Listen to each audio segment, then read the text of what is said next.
Hey there, garden lovers! Today is February 4th, and this is a Garden a Day with Maidenbrock Gardens. Thank you for listening.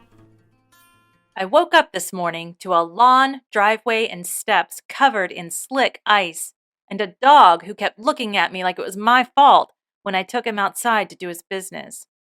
The high today is supposed to be only 18 degrees. The 7-day forecast shows little relief. So I think, folks, we need to head to the Caribbean again. This time, to the British West Indies, to the island of Monserrat, to the Monserrat National Trust Botanical Gardens. Monserrat is called the Emerald Isle, both for its lush green canopy and for its Irish Carib heritage. And this tiny island has it all. A tropical rainforest with hiking trails, overgrown banana plantations and rubber tree groves, mysterious petroglyphs, black sandy beaches, and an active volcano. The island is also a birdwatcher's paradise, with hummingbirds, cuckoos, and purple-throated caribs, to name a few, and a popular spot for scuba divers interested in exploring undersea magma and coral reefs. The Botanical Garden is fairly new as far as botanical gardens go. It began in 2005 to provide a resource for islanders as well as an attraction for tourists. It replaced a previous botanical garden located in Plymouth, the former capital of Montserrat. In 1995, a series of eruptions from the Soufriere Hills volcano sent ash and lava flows to cover much of Montserrat, including the capital city of Plymouth. A series of eruptions followed, covering the city with more than 4 feet of ash, causing buildings to burn and making habitation impossible. Plymouth and the entire southern half of the island was designated an exclusion zone. No one is allowed to enter the zone for their own safety. Nearly 2/3 of the island's population was evacuated overseas, and most have not returned. Plymouth was the seat of government as well as the center of commerce and services for the island. Some of what was lost was rebuilt on other parts of the island, including the Botanical Garden.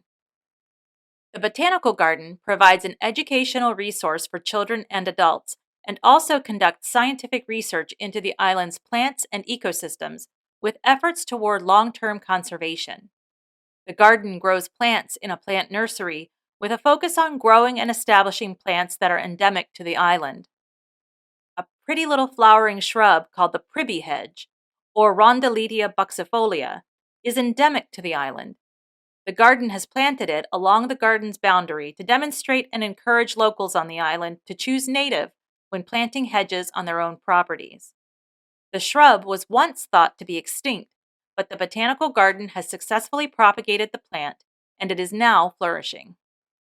They are also working to conserve the Center Hills, the largest remaining intact forests on the island. The garden displays some of the native plants that are found in this rich, biodiverse region. They also provide an education center to provide the community with information on how to conserve the Center Hills. The Monserrat National Trust Botanical Gardens include a medicinal plant garden, a goat habitat representing vegetation growing on the steep slopes of the island's mountains, an orchid house, a cacti and succulent garden, and a palm promenade, a gorgeous and shady walkway showcasing the wide variety of palms found in the Caribbean islands. The orchid house is one of a few places to see the endangered Monserrat orchid. Seeds from the orchid have been collected and stored in the Millennium Seed Bank of the Royal Botanic Gardens at Kew to ensure the flower does not go extinct. The orchid house also includes other regional orchids and a growing collection of hybrid orchids. The medicinal garden showcases plants used traditionally to cure and heal on Montserrat. Plants were used in salves and teas, and many have been found by modern scientific research to do just what the ancestors already knew. The Botanical Garden is a peaceful and beautiful retreat for nature lovers and a must-see and do destination for tourists. Well, that's about it for today. I hope you've enjoyed today's garden. Thank you so much for listening. Join me tomorrow to find out where we're going next. I release a new episode every single day.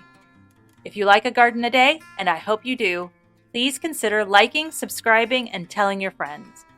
If you're able, please also consider giving us a 5-star review. It lets me know you like the show, and it also helps others find the podcast. I really do appreciate your support. If all goes well, I'll be right back here tomorrow. See you then.